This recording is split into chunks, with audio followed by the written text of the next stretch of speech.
Has it ever happened to you that while doing research, maybe for school, you have a bunch of articles that talk about your subject, but they mention some other things that are different but you want to learn about?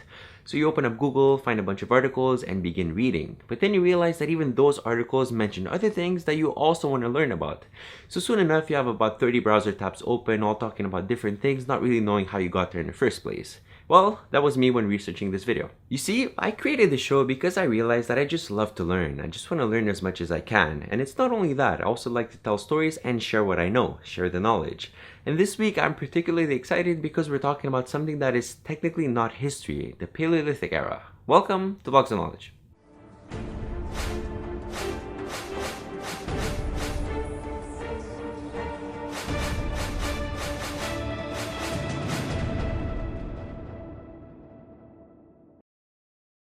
Now, I said technically not history because it's true. History is writing. From the moment that we started writing things down, we have a history to talk about. Now, it doesn't mean that anything that happened before that just didn't happen. No, it did happen. We just call it prehistory. Now, don't get too caught up on the technicalities. They really don't matter. What matters for our purposes is how people lived back then and how society functioned. But as you all know, I always like to put this in a historical context and get some background. According to historians, archaeologists, and whatnot, it is believed that humans have been around for a very long time. It is also believed that humans have spread out all over the world given the environmental limitations. For example, nobody went to the North Pole because, well, how can you live there? It's all ice, nothing grows there. As I'm sure you're all aware, communication was pretty much non-existent, right? Nobody talked over long distances. There was no way that you could. So as a result, people often stayed in small groups and they just minded their own business. When you combine the fact that humans had now spread out all over the world, but at the same time they were keeping together in small groups, you get kind of an interesting situation. You get a situation in which everybody's just doing their own thing. They're all trying to survive as best as they can and they're all advancing at their own rate. And as a result, we're going to get a lot of technological innovation popping up at different places in different times. And that will be important for this video. So the Paleolithic Era, what is it? Well, it's part of a bigger group with the Mesolithic Era and the Neolithic Era, and that group is called the Stone Age. Now, the Stone Age is pretty much self-explanatory. It's the age of stone. It's the age that man used stone for pretty much anything. And Paleo, Meso, and Neo simply mean Old, Middle, and New. The Old, Middle, and New Stone Age. The Stone Age represents all of human activity all the way up to writing and civilization. Before civilization, for the most part, people used stone.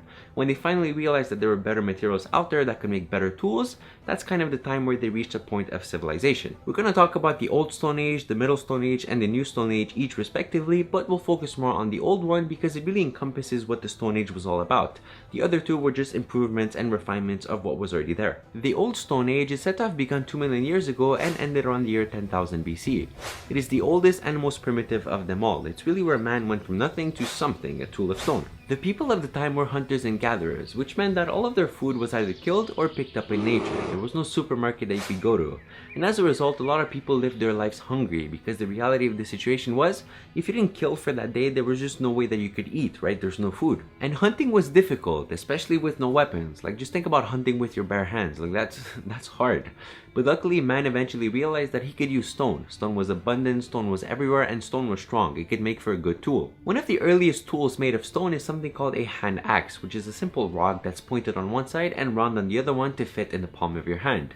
Now, this was a good tool, right? You could use it to hunt, it would make hunting a lot easier, and you could use it to make other rocks into whatever you wanted. As time went on, primitive man realized that he could use other materials to make even better tools. For example, you could take a piece of wood, tie it to a stone, and have an axe, or a spear, or a fishing harpoon.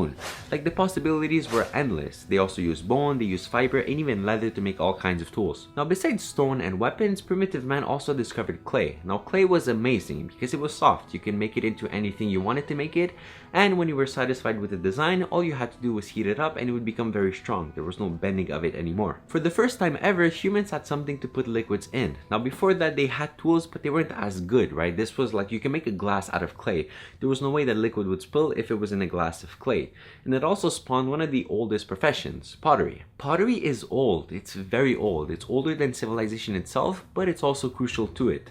For example, if you take a look at the earliest civilizations, they all had pottery. Even the ones that didn't care about art and they just wanted war and domination, they had pottery because it was that crucial to daily life. And keep in mind that I am going through over 2 million years of history in a very short amount of time. You can obviously imagine that I'm skipping over a lot of stuff. I think it would have been a pretty boring video if I were to stop at every single update in every single tool. Like, it would be very long and nobody would want to watch that. So you're welcome. Moving on from the Old Stone Age, we're now in the Middle Stone Age. The Middle Stone Age is all about the domestication of dogs. That's when we really start to see primitive man realize that he could combine his superior thinking abilities, his abilities to make tools, with a dog's sense of smell and a dog's speed. Like together they would hunt a lot better, and as a result they would eat better. That's also where we start to see primitive man fishing for the first time. He now had everything that he needed. Fishing spears, fishing harpoons, a new source of food opened up. And slowly we're starting to see primitive man become a civilized man. But he still has a long way to go and thousands of years to get there. The people of the time were nomadic. They built temporary homes and never stayed in one place for too long. They just couldn't, right? They had to follow the animals. The animals were their only source of food, and animals, as you all know, they never stick around. They always migrate. So if you want to survive, you have to follow the animals. But this all changed in the New Stone Age with the beginnings of agriculture. Throughout human history, there have been only two big changes in the way of life that really radically changed how humans lived their lives. Agriculture and the Industrial Revolution, like only two in all of humanity's history. And I think we should take a moment to really appreciate the fact that we live so close to one of these two events, right? The Industrial Revolution that happened like 300 years ago.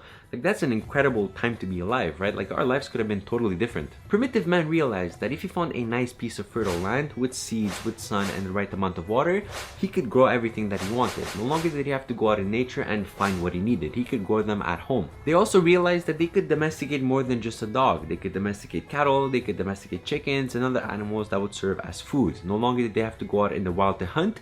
They could let them reproduce at home and just kill them whenever they wanted, a constant supply of food. For the first time in history, man was finally able to build a village, build a town, build a city, and eventually build a civilization. This big shift in agriculture happened around the year 9000 BC in the Near East, 7000 BC in Europe, and 6000 BC in most of Asia.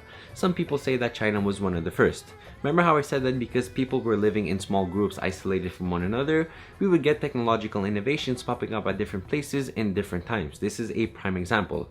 These are just general guidelines. There's no one date for agriculture. Nothing is set in stone.